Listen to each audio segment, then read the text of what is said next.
no amount of money can bring my homies back. You know what I'm saying? Like, you can't. I can make $1 billion right now, and niggas who are dead will still be dead. And I still have to deal with those feelings. Money can't erase that. You know what I mean? Like I will still have to figure out ways to cope with things and deal with whatever. And it's like, yes, money helps give you access to things and shit like that, but it's not like, it's not gonna just solve everything because there'll be more problems. This is Sad Boy Radio. What's the word, everybody? Welcome back to Sad Boy Radio. I'm your host, Matt, and today, man, we got a very special guest in the building. We got a returning guest.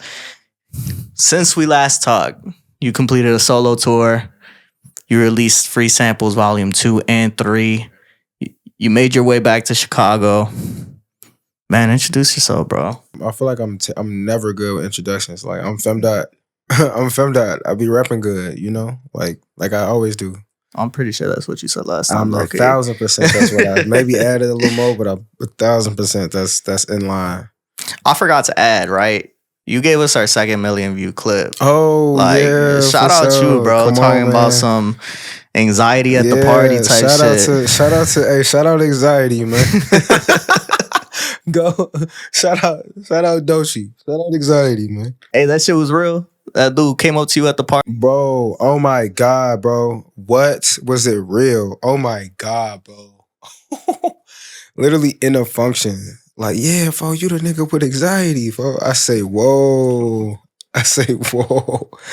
You're crazy. Not some you be rapping, not some you went on tour with Saba, you got anxiety. Hey, I seen you before. I'm thinking of some rap shit. No, bro, say, yeah, you bro that got anxiety, right?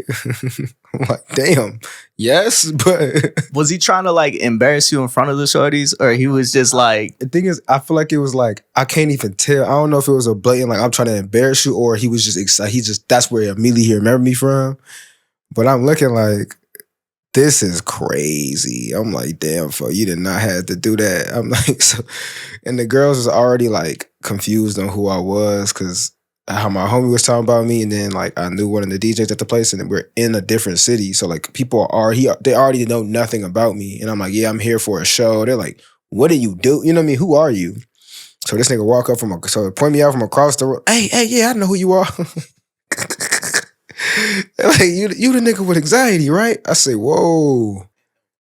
Yeah, bro. I was like, all right, cool. It does. At least you heard what I said, I guess. Did that shit work out? And then what happened with the situation? It was a regular day, bro. We just like afterwards. I was trying to explain it like, oh, I did it. I was interviewed on this podcast. I had a clip that went viral.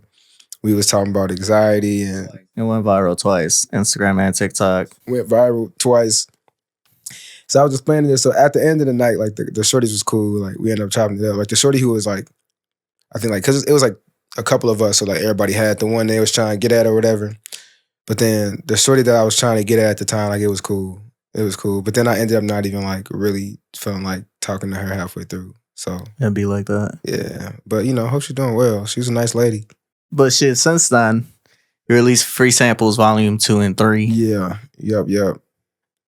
What took so long between these two, right? There was the latest installment in 2025, and Free Samples Volume 2 came out pretty much like a couple weeks after our interview back in 2023. Free Samples 3 initially was supposed to come out 2024.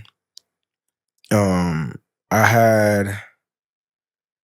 I think initially all the free samples were supposed to come out in the same year. My plan for 2023 was to drop Free Samples 1, 2, 3, and then maybe a 4 if I felt like it while I was like working on the album. And then like just hella shit kept happening, kept pushing shit back. So then Free Samples 3 came out Free Samples came out after the Redville tour. We like, all right, cool. Let's make sure we drop Free Samples 2. So those two were pretty much, although they weren't like, they were all supposed to come out earlier, they were pretty much on schedule. Like we got 2 out in that year. But then 2024, I'm trying to figure out like a new, like what am I doing for distribution? Like I'm also like switching management. I'm like figuring out like what records I'm keeping for the album, what am I letting go, what are really good, because like obviously free samples are mostly just like records that don't make the album that I still really enjoy. So I think I was just like also figuring out hella shit at the same time, and then we were still supposed to drop free samples 3, my fault. We were supposed to drop free samples 3 last year. It was supposed to drop last year. But then my current distro that I was, or not current, the distro I was working with at the time, we were going back and forth and like got into this whole like dispute and a bunch of shit over records, and it became like a whole thing, and that dragged everything out for like a couple months. And like messed up my like rollout ideas and like marketing stuff and like all this other shit. So that like is what held it up from coming out last year. But life is what held it up from not coming out like when I wanted it to initially. Do you feel like because of all that professional hurdles you had to overcome, do you feel like that almost made you like not even want to put the shit out in general? Oh God, yeah. I'm like, or just like, or not care about it. And I think I still want to put music out, but I think like it definitely made me like not care about what it did. And I'm like damn near the spite. You know what I mean? Like I hope it don't do well, shit. So it's spite. You know what I mean? Like, but that only hurts me, right? But then I had to get out of that too. But I think even during the midst, just last year was so crazy professionally, like probably the most crazy year I've had professionally. That it was probably the first time I like seriously considered like, damn, like I could do other things. You know what I mean? Like if I'm not rapping, like I could do other things. Like last time I thought something like that was maybe like I was like 18, 19 when I like seriously considered like not making music. But then I was like, no, I mean, I can do other things, but like you don't want to do nothing else. Like, no, like you are, really good at this rap shit. Like just like this comes with it. Like, what am I supposed to learn from like this experience? How did some of my decisions play a part in me now, like being in an uncomfortable circumstance or just like a unfair circumstance or whatever you want to call it. So I'm like, okay, take responsibility for like how you got there, and then like figure out how to make shit shake. Like you can't not rap. Like you know what I mean? Like you can't like it's just like that's just not like I've been a rapper my whole life. Anyone who's known me from any stage of my life has known me to rap. I really enjoy this shit. So, but it was the first time I really had to like think about that shit. And so even like dropping free samples 3, people like, how is it doing? How's it? I'm just glad it's out. I'm glad people still want to hear music. You know what I mean? Like going almost a year without dropping anything. I think I dropped 4 songs last year. You know what I mean? Which I enjoyed. I really enjoyed those 4 songs, you feel me? But it's like, so for people to even want to hear the music or even like the music being things that can kind of fill in gaps for people, like of like where I've been or like what I've been going through. And people like to understand that is like really cool. And I think Breakthroughs is a perfect track that really demonstrates what it was that might have been going on, right? And we're going to get to that. But I think that an important piece in there is the fact that there's so many things that happen in life along the way that nobody sees. And it's hard to continue to do what you do and want to do what you do when you don't see any of the benefits of doing it, right? So being an artist, being a musician, you don't do this for the support, you don't do this for the love, but it motivates you to keep going when you see that support, right? So not being able to receive that support and having to go through hurdles just to get it out makes it even tougher to even want to do this shit. 100%, especially like when you're dealing with people who don't make music, right? So they don't really understand a lot of the nuance regarding it, but they also don't understand like feeling and stuff like that. So everything's analytics, everything is numbers or whatever. And it's like, but you also have never made a song before. Like you have no idea how this shit works. And even if you do, you don't know how it works from an artist standpoint. Like I was even in situations where like people are only working with me to get things from people I'm friends with. You know what I mean? Like because Femdot is this person and he's cool with this person, maybe we can get a record with them. Not because you want me as an artist. You know what I mean? And it's like that'll have you thinking like, damn, like, am I good enough? You know what I'm saying? Like, and you have to remind yourself, like, yes, I am. I'm actually really good at this shit. You know what I mean? But it gets intense like that. And then also I think just from folks who always like want artists to have certain things or drop music or do whatever, it's like, yeah, they don't equate that people go through regular life too. Like you lose people or you're going through a breakup or you're going through a divorce or you know what I'm saying, you have kids or whatever the situation, like and how that affects and weighs stuff. And I think with like especially like the art that I make, I'm telling real stories. You know what I'm saying? Like I have a real personal connection with the music. Even the fun, if I'm making fun shit, like I'm telling I have a personal connection. I'm not just writing about anything. So it's like you can't just look at it like I'm just doing this to get out or like to be cool or known or something like that. I've never rapped to be cool in my life. Respectfully, if I never rap again, I would be on the same list and in the same clubs that I was going to. You know what I mean? Like I've always been accepted for who I was growing up, which is rare. It's not a normal thing. Like I've always been this. So it's like I'm not rapping to get you know, like to fulfill me from like not being accepted when I was younger or something like that. I'm rapping because this is something I really, really, really want to do. This is like the way I know how to express myself. This is like I always express myself through writing, and this is the medium I chose. It's rap, you know what I mean? So it's like it has a different meaning for me. It feels different for me. Even when I'm having fun, it's like I'm not doing this shit to be cool. Like I'm not doing this shit to like get streams or to, you know, like get my mama out the hood. Like if I was only focused on that, I would have just went and been a doctor. You would have fulfilled the prophecy. You know what I mean? Like I literally would have just kept going to school and just like I have the skills to do other things to like, you know, be okay. But I like literally chose to do this because I'm like, this is the thing I want to do. And this opens up the avenues for me to do everything else.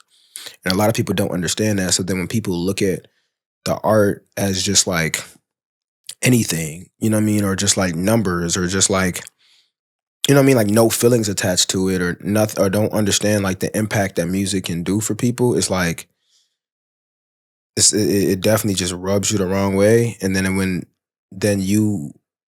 your music is being looked at or controlled like that and you can't like do anything about it, it's like, damn, like, is the business worth, you know what I'm saying? Like is the music worth what I have to deal with in the business? Starting this because it was your medium to express yourself. What do you feel like it is now that you're trying to express versus before? It's a couple things. I think when I was younger, I just didn't know how to express. I think we talked about this before. Like I didn't know how to really express my emotions well at all. Like it's the lifelong journey. Like I'm still figuring out like the best ways to like adequately express myself.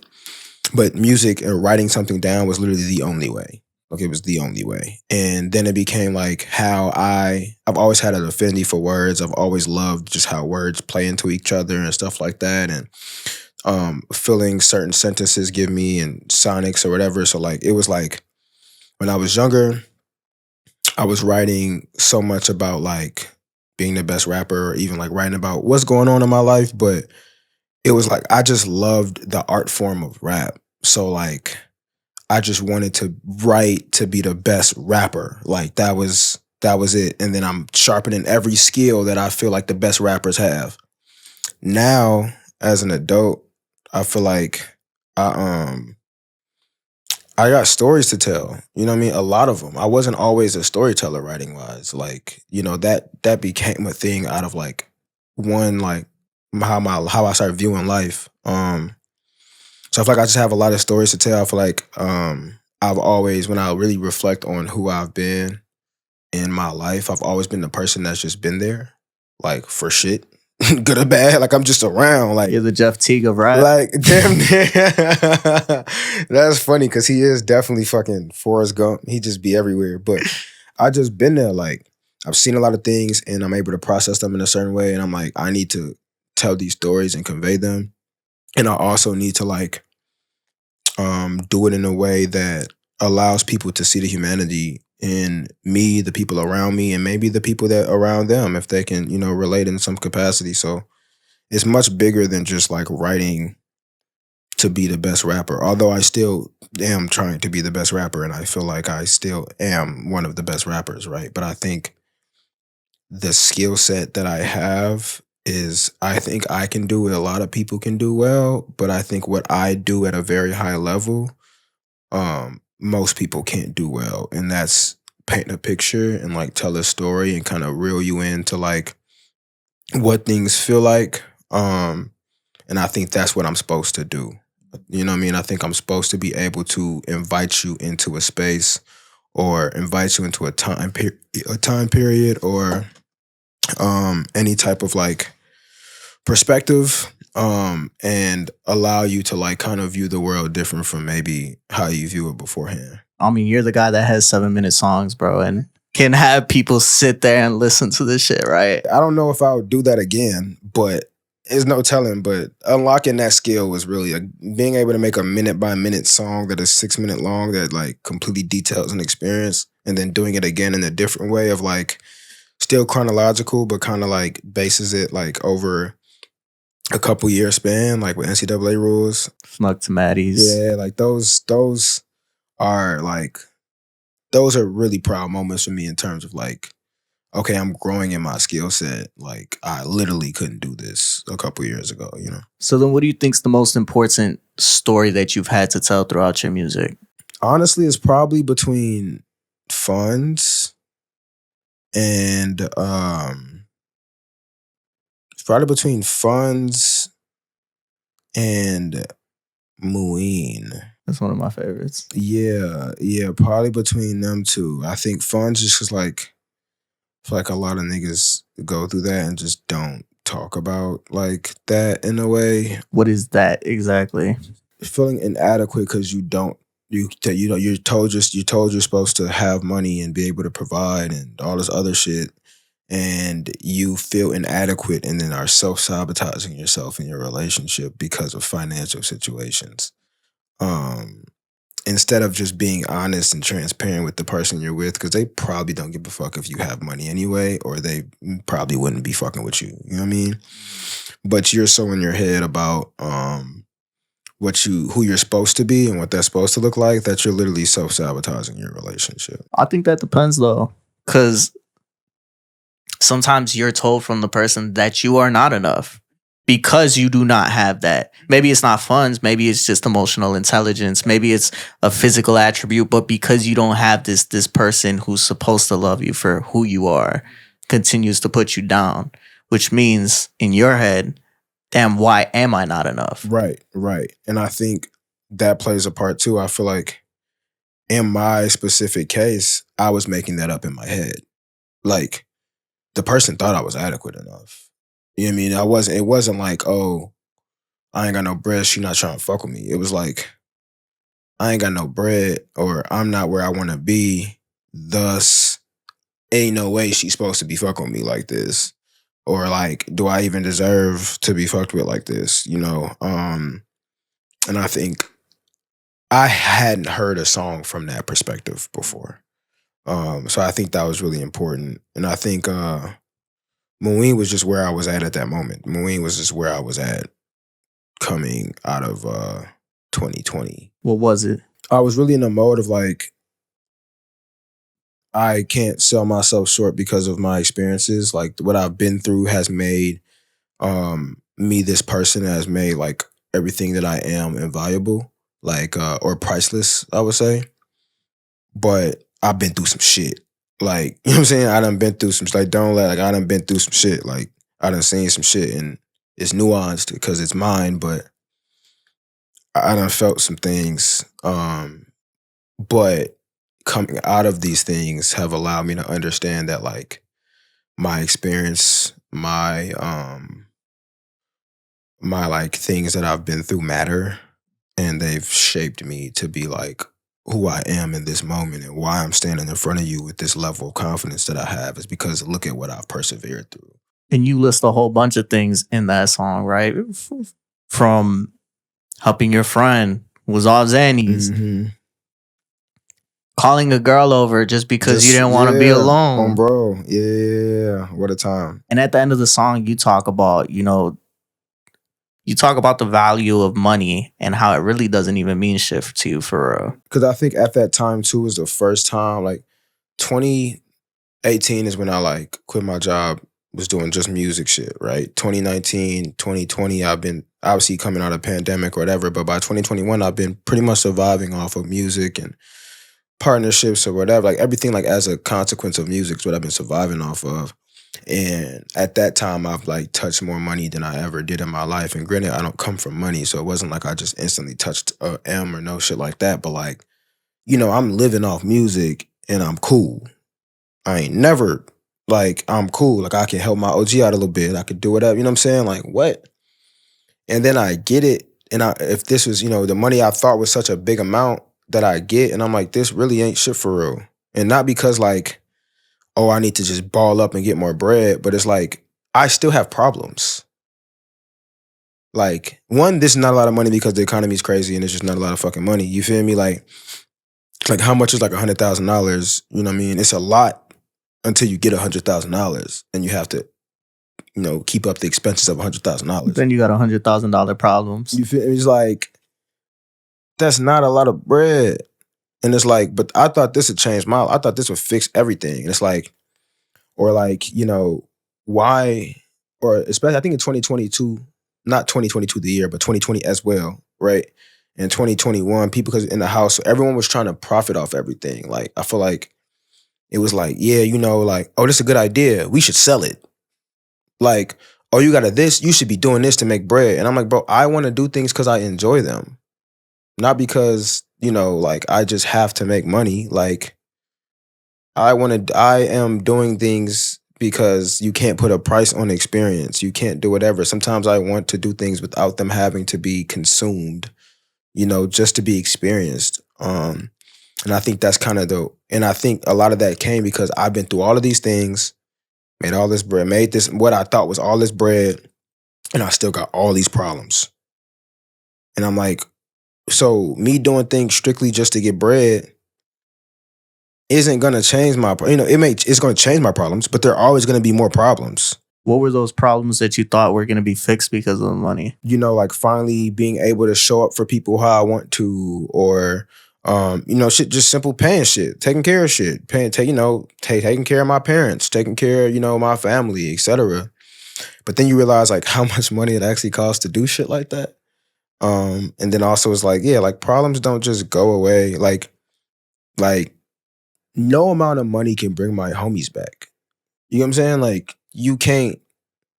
I can make $1 billion right now and niggas who are dead will still be dead. And I still have to deal with those feelings. Money can't erase that. You know what I mean? Like I will still have to figure out ways to cope with things and deal with whatever. And it's like, yes, money helps give you access to things and shit like that, but it's not like, it's not going to just solve everything because there'll be more problems. You know what I mean? Because money's an idea. It's an idea that we collectively all agree on. We all said, hey, this thing, these pieces of papers or whatever, this thing can, this thing allows you to get whatever extra things. And we always like, yeah, that's cool. If everybody decided today that the dollar bill does not matter, then it wouldn't matter. When I think of like, in Nigeria, there was a civil war that occurred between two different sides of Nigeria called the Biafra War. In that war, the reason that the Yoruba people won that war was because they realized like, wait, we control the currency. So they just switched the currency. And once that happened, the currency that the other side, like the Igbo people and stuff, were like trying to, use to like separate themselves, to like be their own union, wasn't accepted outside because everyone knew Nigeria everyone knew Nigeria as one front. So this is the currency that we're using. So when the larger front of Nigeria decided to use a specific currency, now that currency is irrelevant. It doesn't exist. They can't trade with it. They can't get food. They can't get anything. You're going to starve. That's how the war stopped. Why? Because somebody decided that idea of their money doesn't exist anymore. If right now everyone decided that the US dollar bill does not matter and the only thing we can use to pay for anything is Bitcoin, then if you don't have Bitcoin, you don't have anything. And it's like around that time was when I was like having all of these ideas at one time. That's when you started going through. You had a little midlife crisis, quarter life crisis. I feel like I have a quarter life crisis every every couple of years. I don't know. I feel like I have a life crisis every couple of years. But 2020 and 2021 was crazy. I lost 10 people in 2021. 10 people? In a year. You know what I mean? Like, you're going to start looking at shit differently. You know what I mean? You're going to start thinking of life a bit differently. Do you feel like that's why death is such a relevant concept throughout your music, a prevalent concept? Yeah, I think the idea of death is interesting, and just death in general is interesting, but especially as I've gotten older, I've just lost a lot of people. And seeing how that affects me, how that affects the people around me, how that shows up, etc. Yeah, I'm gonna write about it. And also me writing about my experiences and people's experiences keep those people alive. You know what I mean? Like, if you want somebody to live forever, write about them. We're about to get into that. But first I want to ask you, I don't even know if there's a actual significance to this. Is there a significance between the colors of Free Samples Volume 1, 2, and 3? Yes and no. I mean, everything is always like super whatever. So or the organic pack, which is Free Samples 3, is green because it's fresh. It's a fresh start. All of the ways those records came was very organically, but it's fresh, right? Like, it's a fresh. I think out of all of the projects, it's probably the freshest sound of, like, records like Tryouts, or even records like Kenmore and Broadway, or Nowhere Fast. Like, even a Back in the Lead. Like, I don't really have records like those in my catalog before this, So that's where that is from. The Cool Pack, which is Volume 2, is cool. When you think of blue, you think of cool. When I was putting the track listing together, it felt like the color blue. It felt cooler. It also initially was supposed to come out in the winter time. So it's the Cool Pack, right? And you have the Variety Pack, which is orange. Orange is more or less just the color that popped. When I think of a non-traditional like color that people don't think of all the time, when I seen the orange, I'm like, yeah, like, I can imagine this being on like a Variety Pack of something. And the first Free Samples had a different variations of sounds. You have songs like Higher, but then you have NCAA Rules, but then you have, Bobby Portis. You have like these different songs that really wouldn't fit 2003. Like, they fit together because they fit together, but they all sound completely different. And it kind of gives you a glimpse of like the different sounds I've been trying. And as we go over like to Free Samples 2 and Free Samples 3, they get a bit more refined. So each color has its play, but it's more of a play on the name of the pack. And even when we talked, right, the first time we talked about Free Samples Volume 1 and how it's a variety of who you are. If you literally haven't listened to Femdot up until that point, you listen to Free Samples Volume 1 and you can hear all the different sounds, from the storytelling on NCAA Rules to Bobby Portis. That's some new shit, right? So it's a lot of variety in there that really just shows somebody what you're going to get. Right.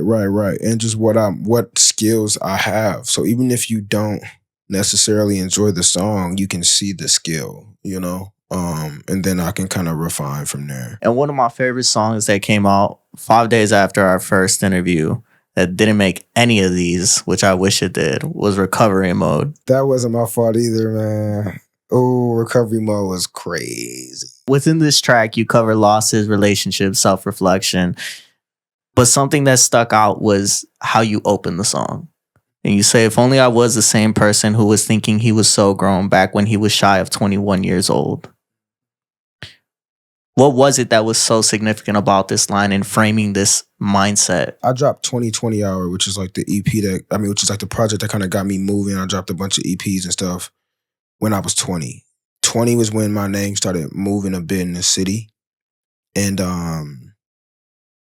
like, I just knew couldn't nobody fuck with me. Like, in my head. Like, I just knew, like, yo, it was the first time I was able to execute an idea exactly how it was in my head. And then it started changing my life. And I'm like, oh yeah, Like I'm the one. Can't nobody tell me shit. Like, you know what I mean? That's how I was feeling. Um uh and I had so many goals and so many things and I wanted to do and I was doing them.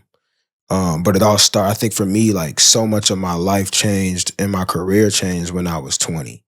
So starting now, being older and reflecting on that, um, thinking about like even our road recovery mode, I was like, damn, like my confidence was shaking a bit when I was writing it. And I didn't elaborate throughout the song about like what has been going on and that either like shook my confidence or just had me kind of like questioning the world. And it's like, if only I was the same one that I was when I was, just shy of 21 years old. And then the next line is like, crazy as we checked off all of them goals, I was driving a Camry at 20, you know what I mean? Like, and now that same Camry's immortalized, you know what I mean? It's like so much stuff happened when I was 20 years old. I think that was the first time that my ideas from my mind showed up exactly how I wanted to in the real world.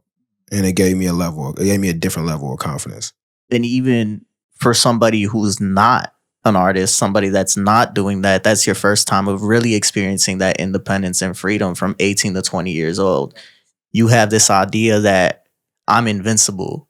Nothing in the world can affect me. Nothing in the world. I will not die. I will be okay. There's a beauty in that, but there's also like it's also very crazy when you think about how young people like yeah, when you first get your taste of freedom, you feel invincible. You feel like you can do anything, which is why your motherfuckers' car insurance rates be so damn high. You know what I'm saying? Because you feel like you can do anything, right? And I was doing anything as a shorty. So by the time I was 18, I had a crib, I had a car, I had an apartment, I was working, I was in school 20 hours. You know what I mean? Like, I could do anything. Like, and I was out here moving around outside, getting in and out of shit and getting away with it. I'm cool.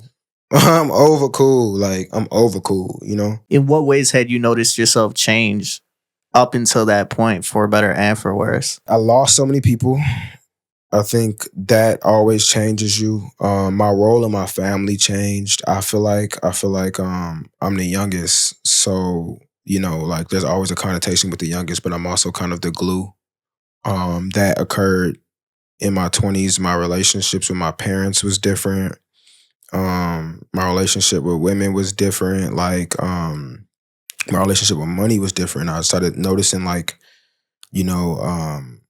how much financial trauma I have, like, in regards to like being scared to spend things, how much I know, how much I didn't know, how much I want to plan things, my like relationship with religion, like, and finding out, how I want to practice my religion in my terms. And I think just as you get older, you start to question a lot of things about who you were and how you grew up. But then you also start to like, the world starts to, not fight you, but you start to see the world a lot more. And I was traveling a lot more. Like, shit, my food palette changed. You know what I mean? Like, I'm traveling hella. I'm exploring certain things. I have access to shit that people don't have access to, and it's normal to me. It's like, yeah, that's gonna change how I look at everything. I was in school, then I was done with school. You know what I mean? So I had to now find my identity outside of being a student, which I've been for 23, 22 years, But then that goes right into being a full-time artist. You get what I'm saying? So just a lot of changes that I couldn't unsee. And by the time I'm making songs like Recovery Mode, I'm also just, as a writer, much more reflective and much more like in the storytelling bag. And I'm just thinking about like who I was versus who I am versus what I've taken from that, how I've grown. And a lot of my music now is written to like the 17-year-old version of myself. Cause I feel like that was like the coolest version of me. The 16-year-old version? 100%, bro. Like, cause that's like me at 16 and 17, like that's when I solidified who I was, solidified my style, what I wanted to do. Like, I was just so infatuated with hip hop discovery and just diving into music and learning everything. And just learning about the world. I would read everything. That also was the year I was radicalized, like 16. Like me and Trayvon the same age, me and Trayvon Martin the same age. So watching that whole process, like that radicalized me in a way that like, I wouldn't have been before. So a lot of stuff just like, I think like me really leaning into everything that has made me cool my whole life was like solidified at 16 for me. And so like when I'm thinking of like making music now, I'm like, would I be cool to my 16-year-old self? And not like, oh, I'm trying to make music for the young people or whatever, but like, would I be somebody that my 16-year-old self would want to be like? Because it was people who were 20 that I wanted to be like, or people who were 25, it was people who were 40. Like, I knew like, damn, it'd have been cool to be like this person at this age. And I'm like, all right, cool. Like, I want to make sure that like that version of me, will look up to me. You listed a lot of differences between the 20-year-old you and the you at that time that you wrote Recovery Mode. What do you feel like was the biggest difference you noticed? I think the biggest difference was I was a full-time artist for years. You know what I mean? And I got to see a lot more of what the game was and learned a lot about that. And I also like had to form my identity outside of school, but then also I had to learn how to deal with grief. And I think, nigga, it was after COVID. So it's like, ain't no way I'm the same person than I am pre-COVID. You know what I mean? Like, that shit was crazy, So I think there were a couple fundamental differences, but I think a lot of it was just like, my identity had changed because I was no longer a student. I think that was a really big thing. And not only was I no longer a student, but I was a full-time artist. That not being a student thing, bro, that's a real thing. I think we should have exit counseling for people when they finish school. Because you don't know where to go after that. Especially when you're on a track like how you and me were, right? For me, that was my whole life. It was mapped out up until I graduated college. Since I was in preschool. You're going to go to college. You are going to finish.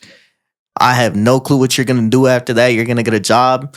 Okay, right? Because you graduate, and where are you going to get a job nowadays? All these entry-level positions are 2 to 3 years. Think about it, right? Like the generation before us, high school was like the highest you need. You can go get a job out of high school, right? So you go get a job. I mean, let's say you go to high school, you finish high school, cool. You at 18, you're considered an adult, you get a job, you're working in the workforce or whatever. By 25, you have been an adult for 7 years. So having a family, doing whatever, buying a house, whatever, you've been able to figure out how to navigate the world as a quote unquote adult for 7 years. Now, if you're in school, you really, it's hard to get a job unless you're doing a trade or working with your hands. Or a job nobody wants. Exactly. Unless you have a college degree. And even then, now it's getting to the point you need a master's degree if you really want to get something decent. And even then, it's 50-50, right? But let's say let's say you stay on track and you graduate college on time. You're done at 22 years old on a dot. And you get thrown, you've been a student for 22 years. First 4 years, quote unquote, of your adulthood, you've been in a environment that is, structured, etc. And now you're throwing into the workforce and you're supposed to be in, a account manager or supposed to be whatever. And you are used to doing homework. Like, and your whole identity has been tied up in you being a student. What does adulting even look like? What does that feel like? You're just thrown into the workforce. You're not giving any, people can give you tips or whatever, but no one knows what the fuck they're doing. So you're really just thrown into adulting and having to figure it out. And a lot of people struggle with who they are outside of being a student or, being Greek or being whatever, or being in some of these spaces. Like you struggle with it because you've been in this structured society and everyone tells you this is what an adult's supposed to be like. And then you get to the phase where you're supposed to be an adult and it doesn't feel like what they told you it was. In what ways did you find yourself facing that though? Because by the time you graduated, you were already moving with the music shit. And so I think my case is different because I just had to figure out how to be a full-time artist, you know, what that looks like and just what am I supposed to do with all this time. But I think for most people, it's like, yeah, like I'm in the workforce. What the fuck am I supposed to do? And that's why I feel like, yo, there needs to be some sort of, I would hope that there's some sort of like counseling for it, but then I also understand why it's not, is because the niggas who would counsel you also didn't know what the fuck they was doing. They probably still don't know what the fuck they doing. They're still trying to figure it out. So, but yeah, for me, it was like, the biggest change was like so much of my identity was rooted in being a student, even in my music. Yeah, because what song is it you talk about? Oh, it's Moon. Where you talk about you ever done a final in a green room? It's documented proof. I used to take my laptop with me everywhere and be doing homework with me in Soho House, in the green room, at South by Southwest, and with this documented proof of this. So that was also just that was a part of my. I came up through open mics and through stuff in schools. You know what I mean? Like DePaul. When I was at DePaul, people knew me because I was popular at the open mic. I mean, people knew me because of other things, but what really solidified me on the campus with black folks is me performing at the open mic on campus. So it's like, you know, like people would see me in the library on campus. You know what I mean? That's where you would find me. You know what I mean? So it's like, even as an artist, a lot of my identity was rooted in me being a student. So then now not being a student and being a full-fledged artist is like, okay, well, that's when I had to kind of lean into who I've always been or what I've always been outside of being a student. And I think that also probably leaned into why I tell more stories now, because I've had to like really sit and think about, well, who am I? What was I around? What was I, you know, getting into? So what you uncover? Who are you? I am the homie who was always there, bro. Jeff T, bro. I'm the homie. Like, I'm the storyteller, man. I'm the homie who was always there. I'm a writer. Like, I'm someone who's always around to document, to confide in. I'm the person that was always there to help, for good or bad. So then what I do got to ask you, right, is why surround yourself with the people that you tell these stories about? Because you went to school. You got that bachelor's. A lot of the music is talking about just people shooting guns, doing violent shit. I feel like people really don't, or because they be like, you lyrical, miracle, spiritual, or because like I be rapping on chill beats, people do not be catching none of my subject matter. It's kind of crazy, but it is what it is. But continue, I'm sorry. Why did you surround yourself with people who were going through this or who were doing these things, knowing that this wasn't your path? Because they're regular people. Like, because these are my homies. Like, we grew up the same. I just made a different decision. Like, I think people, like most of the gangsters I know are the nicest niggas I know. They're the most kind people. They will take their shirt off their back for me. Like, they're nice people. It's just they're products of their environment. And so am I. It just so happens that I had a little guidance or a little push to do something else. So it's like, I think I'm very much like a part of that too. Like, I think people try to separate, like, because, oh, I went to school or because I did whatever. And I'm like, and I think a lot of my music is, you can't separate that. Like I remember it was a rap battle where I think it was Sue Surf was talking about Calico or some shit like that. And he was saying like, you're not a gang. I'm paraphrasing, but he's like, you're not like a gangster just because you lived on the block. Like, but you're from the hood because you from the hood, but you're not like a savage nigga just because you from a violent neighborhood. Like, you can be the nigga that was on the porch, but you still a hood nigga, but that don't make you a gangbanging nigga, right? And I think it's the same shit. Like, just because I'm in school doesn't mean I don't see this shit. Like, there's like, I've lost so many niggas and I'm not in the streets. You get what I'm saying? It's like, you can't avoid that shit. Education don't keep you away from that shit a lot of times, or that's just what it is. Like, you gonna see that if you grew up around people, a lot of these niggas were nice kids. Like, I think I wrote about it one day. I'm like, who knew that the nicest kids can be violent men? These niggas were nice people. Yeah, these still my homies. They cool with me. You know what I mean? And granted, obviously, going back to even being young and that invincible shit, like, that ain't gonna happen to me.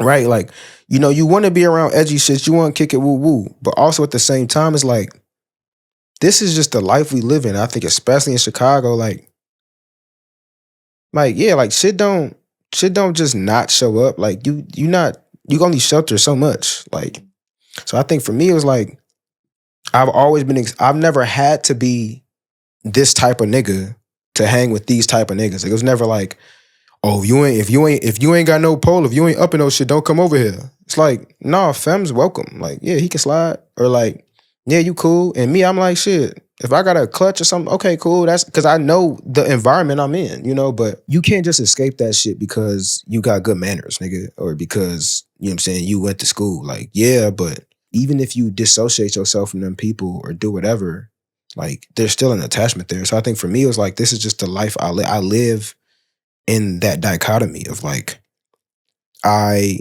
have always been able to tread the line of like being cool with street niggas, being cool with like wild niggas and nice and very nice people. You know what I mean? Like, cause they all, you know what I mean? It's like I've always treaded that line. So it's not like I'm making I can't hang with them because they're bad people or whatever. It's like, nigga, so are politicians. These are literally just the people I knew as I became the person I am today. This is just the people I knew. And these are the people I continue to know. And there's a crazy, you know, I know so many different people from different walks of life, right? And I'm able to exist in all of those spaces.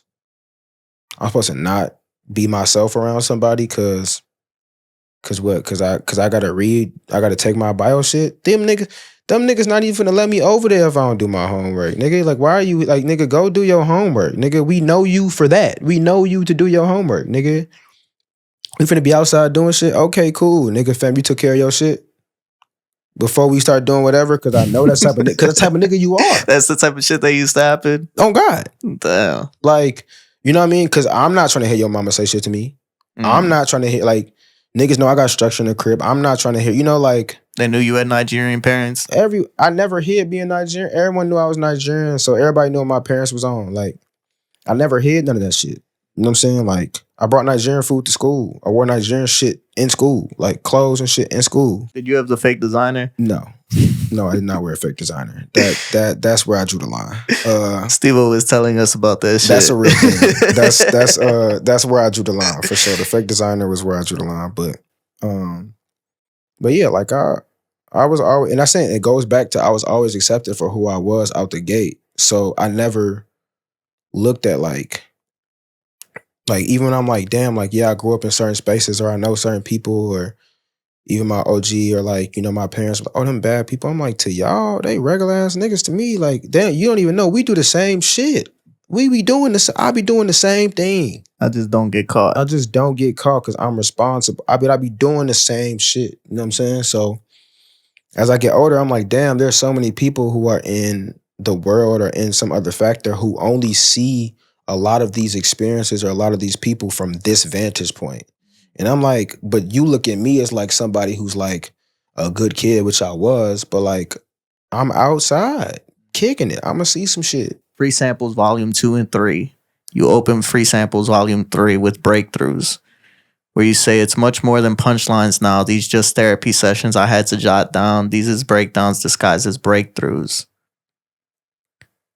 What was the breakthrough not even the breakthrough. What was the breakdown that forced you to reevaluate things, that really pushed this record to come to fruition? I think it really started from that part where I was talking about discipline and self-sabotage a lot. I had to really sit. When I go to therapy, like often, like I'm going like weekly or whatever, so I talk to my therapist a lot about it, but I think I would find myself just like self-sabotaging myself or, you know, like not showing up for myself. And like, I was like, damn, like so much stuff was working for me when I was a bit more disciplined or when things were going, when I was like really locked in on something. And I feel like. You gotta say that louder though, bro, because that's some real shit. Yeah. That you start to reflect on who you were at one point and how how hungry you were for it.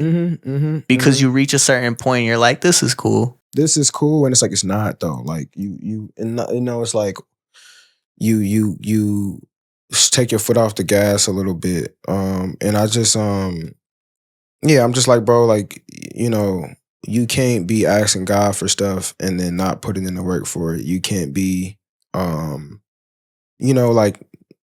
like you can't be wanting things and not holding up your end of the bargain. And I feel like, I was going through a lot of like internal battles with myself, and the consistent thing that kept coming up was that sentiment of like, I want these things, or something goes left and I'm like, why is this going left? And I'm like, it's damn near because I'm expecting a large thing and not putting in the work I feel like I need to get it back. The line you're referencing is how you ask for a little bit and expect a vast reply. How many lessons have I learned about self-sabotage? How you don't execute your plans and be mad at God. They always say that like, man plans and God laughs or whatever. But I also think if you try to execute your plans as much as possible, God helps you. I really do. At what point did you realize that you had become complacent in this way? Maybe a couple of years ago, where it's like I'm used to working hard. Like everyone who knows me closely knows I like to work. I work hard. That's what I do. But I think not working hard blindly is still kind of just like not what I want to do. I feel like I was still working and putting a lot of work in, but like I'm not really thinking about it as much anymore in the way of like, am I being as efficient as I need to be with how I'm working? Because if you can do a million things, but if it's empty, then it's like you're just wasting your time, and you're still not, like, you're working hard, but you're not actually putting in the work. You're just, if I'm running in place, it doesn't matter how far I'm running in place, I'm not going anywhere. You know what I mean? So it's like, I think a couple years ago, I was just like, yo, like I'm doing a lot of the work, but I'm not moving. And it's like, okay, why am I not? What have I got comfortable with that has like forced me to be like, okay, like, let me do this. I think one thing that has come up even over the last 2 years or so is like, when talking to people, they're like, okay, what's the next step for you? What's et cetera? It's like, because I would consistently say like, well, this is how we've been doing it, so let's just keep doing it this way. And it's like, you can't do things the same way forever and expect a different result. That's insanity, I understand where you're coming from, because I've run into this, especially recently, right? You get a mill here, you get a mill here, you get a mill here. You see that follower count grow, and you're like, don't fix what's not broken. Why am I going to fix a process that hasn't shown me it's failed yet, right? But then you realize at some point there's got to be more. What good is 100,000 followers if it's not doing this for me? Yep. What good is 1 million views if it's not bringing in revenue? Yep. And even though that does feel good, I don't even want to say this because I swear I jinxed myself last time, but because it feels good, okay, how are you going to feel when you get 100 views? How are you going to feel when you get 0 views? Because I was there. I went from getting, I can't even talk. I went from getting 1 million views. I went from hitting 10,000 followers to, all right, now you're going to get 600 views on every single one of your posts for at least a month. You got to set your goals a bit further and just like see how things actually work for you outside of just things being like vanity things, because it's like, some of that shit is cool and it's a piece that you can use for a larger goal, but like, it's not going, like, you just being okay with, okay, well, I hit 1 million, like, whatever. I'm not saying you got to change your whole, how you navigate through everything, but just be willing to adapt or willing to adjust or willing to like see what you need to do to push forward, because everything only works for so long. You know what I mean? Like, so it's like, yes, keep running this formula, but also like, you have to keep things in mind for when that's not working as well, And I think for me, I was like, yeah, this worked because I've been doing it like this. And it's like, But are you trying to take the next step or no? Because you're probably going to need to change something. How did you notice that anger that you felt towards yourself manifest physically? The anger with myself was actually making me overthink to the point that I'm not speaking out for myself or advocating for myself in real life because because I've like hadn't been able to like I've like handle what I need to handle. Now I'm blaming myself for everything. And if I'm blaming myself for everything, then even when I want to advocate for myself in the real world, I'm stopping myself because I'm like, well, what are you advocating for if you put yourself in this situation? And when actuality is like, yes, I have responsibility for myself and how I did some things, but that shouldn't stop me from advocating for myself or speaking up for myself in certain situations that could benefit me. And I think because I was so in my head about um, being complacent or not doing what I'm supposed to do or not making the right decision, every decision feels like the weight of the world. And then it will stop me from like actually speaking out like I'm supposed to, which then affects me in the real world. Was the self sabotage just in reference to the fact that you felt like you needed to do more? Self-sabotage is in reference to a million things. It's like relationships, etc. I mean, it even goes back to the funds conversation. Like, that's why I was like, how many lessons have I learned in this? Because I think the interesting part is that like a lot of times the things that we need to solve and need to fix are simple things and they show up in multiple facets of our life, right? If you are somebody who is not expressive or not like open, and honest with yourself and with other people in one faction, whether it's romantically, it's going to show up professionally, it's going to show up business sense, it's going to show up across the board in different ways. And I think when I was thinking about like self-sabotage and why I was doing certain things, the reason I'm like, how many lessons have I learned about has how many times have I had a test and I'm failing the test, although I've been passing the homework, but the homework is just for you to understand the idea so you can apply that. Like you're not going to see a question on the test that's exactly like the homework. You're going to see one part from that homework in that question. You know what I mean? Like you ever like took an exam and been like, oh, I studied hella and you still failed that bitch. You like, I ain't never seen no question like this because you need to be able to apply the skill to the action for you to be able to make that happen. And I feel like I was just, I can recognize this skill, but I'm not applying it. I'm not applying it anywhere. And because I'm not applying it, I'm then like, oh, I don't know this. I don't whatever. I'm self-sabotaging myself. And it's like, so in different facets of my life, I'm like, this is the same problem disguised as something different. It's the same problem. These problems are the same. Okay, I need to speak up for myself, or I need to, like be more open or more vocal or more whatever. But it's showing up in different ways. And because I didn't attack it in any facet of my life, I don't have the skill to do it in any other facet of my life. And I'm just continuously self-sabotaging myself. So then another part on breakthroughs that you really speak on is the loss, right? You say made graveyards out of tattoos. My mom getting to the age where she's losing all her peers. But crazy, actually, I've been at that age for years. Mm-hmm. And like I said earlier, loss has been prevalent throughout your music. But as you get older, it seems to hit you harder. 100%. Yeah, it shows up differently. And my parents are older, so like, they're losing, siblings and people they're close with and aunts and uncles and people like that, cousins and shit. And I'm like, damn, like you do get to a certain age where you just start losing people. Like everyone doesn't live long, you know what I mean? And it's like you get to a certain age where some of your peers are gone. Like people outlive their peers, right? And I think the interesting part, or not the interesting part, but like the crazy part is that for a lot of people I know, particularly who had grew up in Chicago, we've been losing people young for a while. Like, so it's a big deal when you turn 21 or turn 25 or turn 30. Like, it's like, oh, damn, like I'm big homie, I done woo woo.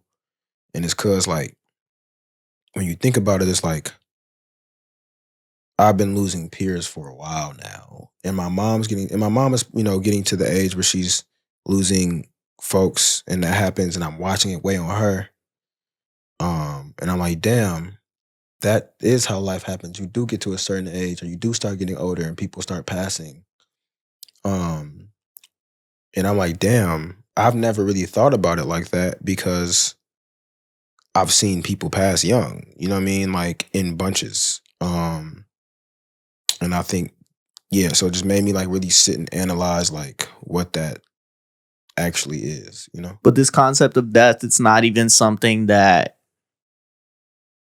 where it happens is the only thing you're talking about. It's the fact that it can happen or it did happen, or thinking about the fact that like it almost falls on you sometimes and you feel bad about it. Yeah, for sure. In our previous interview, you said, I'm just here to help. And throughout your music, it comes up. In Gloves, you say, she asking what's wrong. I just had to tell Lil Bro before he load the clip, please put your gloves on. Crazy because he wants to be just like me. Well, he did. But I ain't blow up in time, so no, I lost him to the streets. That's like a survivor's guilt thing too. It's like, damn, like you spend all this time trying to put people in position or trying to do whatever, but life goes on for everybody. So if you can't change everybody's life immediately, they're gonna have to find a way to change their own. Like, I can't tell you not to do what you're doing because I'm not putting bread in your pocket, but at least I can make sure you moving smart. But why is it so often you felt the expectation to save everybody is falling on you? I don't know. It's a complex, probably ego thing. I think, like, I think ego shows up in different ways. I feel like wanting to, like, not needing help or not thinking you don't need help, but thinking you can save everybody is an ego problem. You know what I mean? Or thinking you have to be the one to help everybody. Like that's an ego thing, you know. And I think I struggle with that, and I think I've had a lot of pressure on me for a very long time from outside sources, and then that has been internalized over time. But I really do be thinking I can help motherfuckers, you know. Do you feel like that's something that you could ever let go of, that feeling? Yes, but I don't know if like fully. I think it'll always be a thing. I think because also part of me does just like, I do enjoy helping people. You know what I mean? That is something I'm very passionate about. And but I think feeling like I have to help everyone is a thing I've been letting go of more. But like if I can, I think the difference is like if I can help you, I'll help you. Before I was like, if I can't help you, I'm gonna try to find a way to. Versus being like, damn, I just can't help. Like, I'm sorry, I can't help you. You're not going to self-destruct just so that somebody else can be saved. And I've done that too many times, you know. And I think even then, like, it's not me not doing that anymore. It's me catching myself early and earlier to the point, hopefully, I am preventing myself from self-destructing, trying to help other people. You got to take care of yourself, man. I've been working on it, man. I see that. I'm working on it. I think the therapy is helping. Oh, for sure. I feel like everyone should go to therapy. I feel like if you know, fuck up your thumb, you go to a doctor for your thumb. It's no different. You know what I mean? Like, yeah, I'm just speaking hypothetically, you know? But yeah, it's like, you know, you can't have the biggest muscle in your body or like the most important muscle in your body outside of the heart that controls literally everything and all of your thoughts, and then not have any sort of maintenance on it. Like, go see the lady, gang. Like, it's cool. Go to therapy, bro. It's cool. Like, that's just cool. Sometimes like you just need practice talking without bias. Or like, I know for me it's like I can't lie to my therapist because I pay her. Like, I pay her to be. You only know what I tell you. Like, if I lie to my therapist, I'm wasting my money because you only know me through what I tell you. You have no other like indications. You don't know me from anywhere else. I can't lie to you. So I need to be as honest as I can. But now I'm practicing being as honest as I can with somebody on a consistent basis and saying how I feel and learning how to address things. Yes, I get skills and breakthroughs and stuff like that too, but I think bare minimum, you're practicing how to be as honest as you can and present as much of you as possible with another person. And then that's a skill, that's a muscle, and hopefully that becomes easier to do with other people. That's how therapy helps.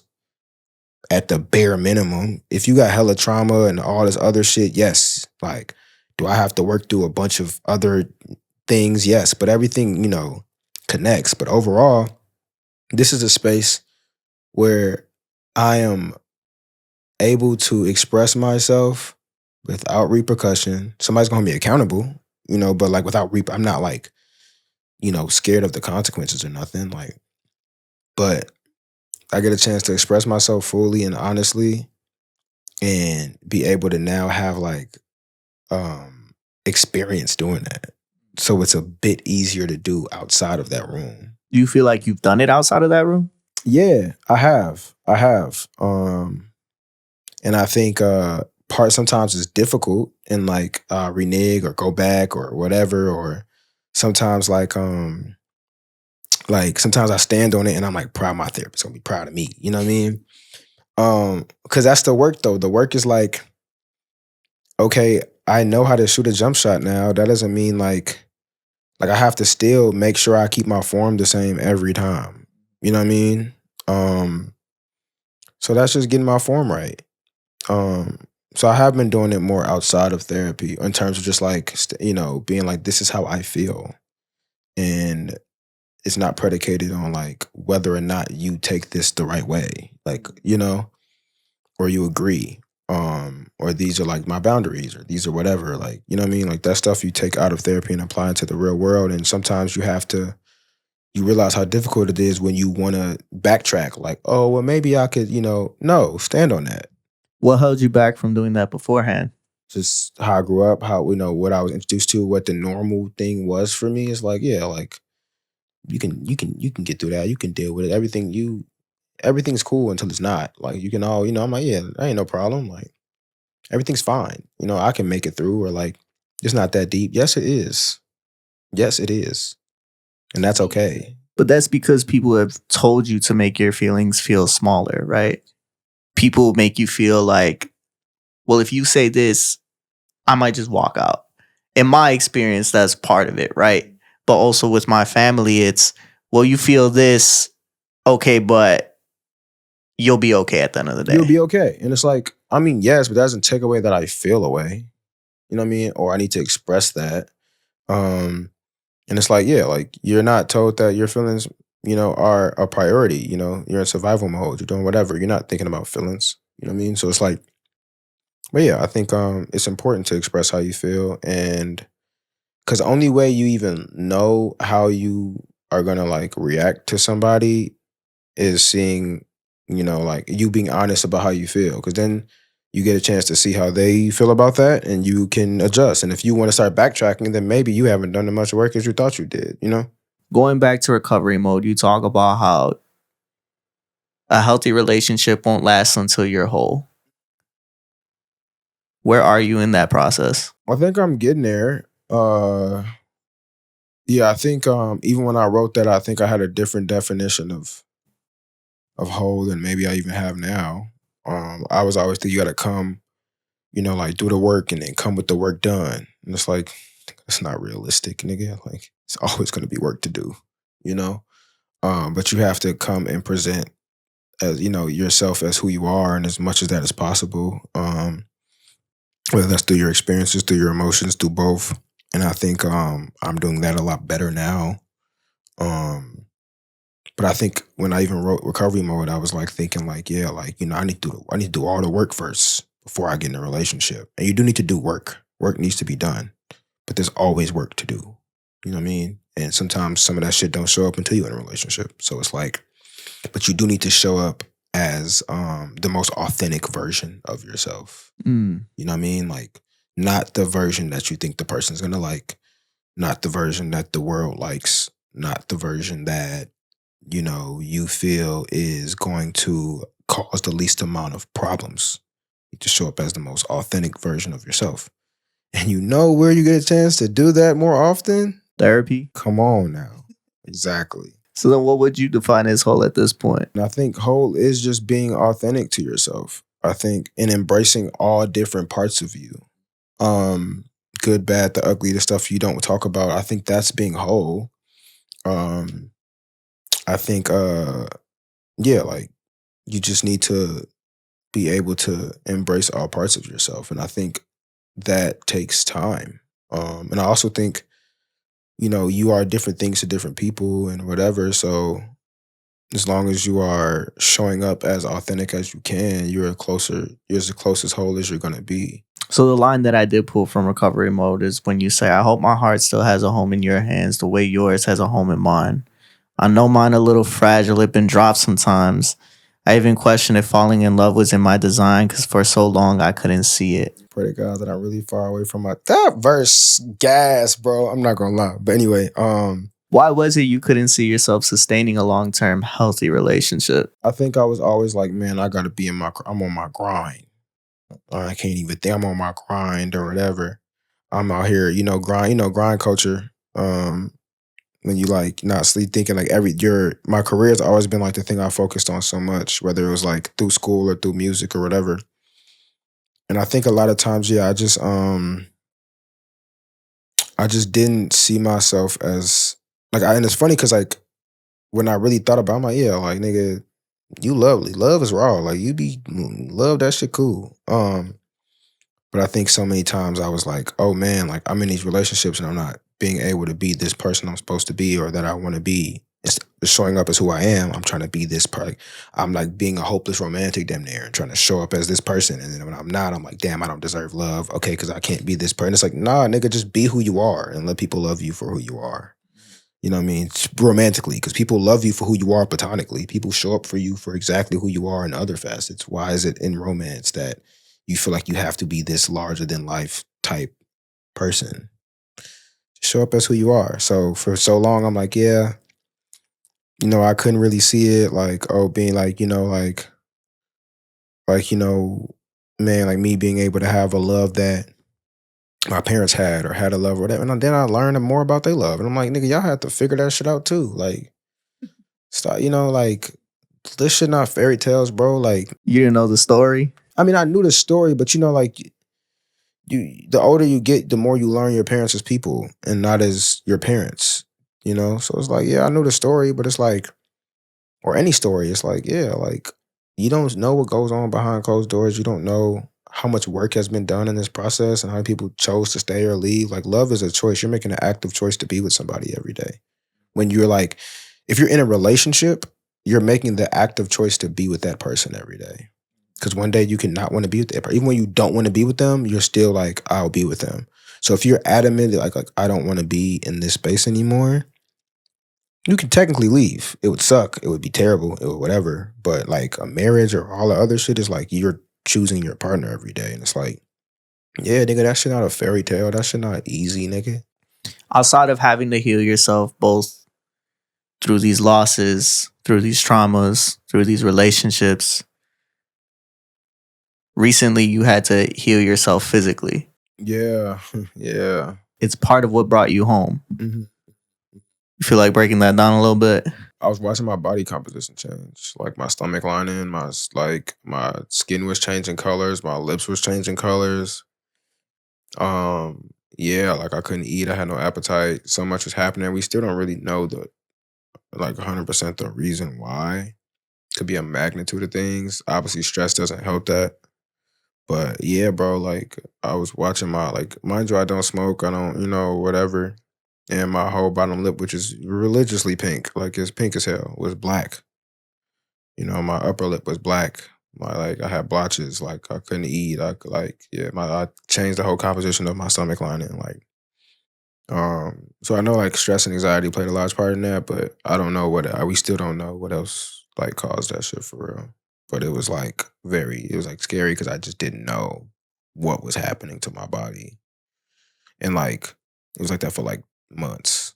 It was like slowly getting better over time, but it also kind of just went away on its own. So I'm like, I still don't know. It went away once you got back here? Mm-hmm.